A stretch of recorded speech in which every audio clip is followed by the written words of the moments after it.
Hello. Tarun Kumar గారా? అవును madam, చెప్పండి. సార్, నేను ఐబిఎస్ బ్యాంక్ నుంచి మాట్లాడుతున్నాను సార్. మా దగ్గర ఒక మంచి స్కీమ్ ఉంది.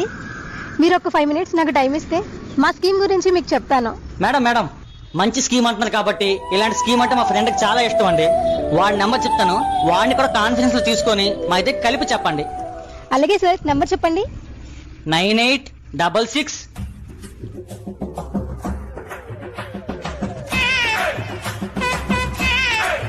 హలో, ఎవరు? సార్, నేను బ్యాంక్ నుంచి మాట్లాడుతున్నాను సార్. మీ ఫ్రెండ్ తరుణ్ గారు కూడా లైన్ లో ఉన్నారు. మీరు ఒక్క నిమిషం ఆగండి సార్, నేను కాన్ఫరెన్స్ తీసుకుంటాను. సరే. హలో. అరే మాయా, నేను రా తరుణ్ని. మాయా, చెప్పు. సార్, మా దగ్గర మంచి స్కీమ్ ఉంది సార్. మేడం మీరు ఒకసారి ఆగండి. ఒరే మాయా, నా బండి ఇక్కడ ఆగిపోయిందిరా. నీకు ఫోన్ చేద్దామంటే నా ఫోన్ లో బ్యాలెన్స్ కూడా లేదురా. వచ్చి తీసుకెళ్ళరా. ఎక్కడున్నావు? గురుద్వారా జంక్షన్ లో ఖాన్ లెదర్ షాప్ దగ్గర ఉన్నాను రా. సరే, బయలుదేరుతానులే. మేడం మీ స్కీమ్ అద్దిరిపోయింది. Thank you.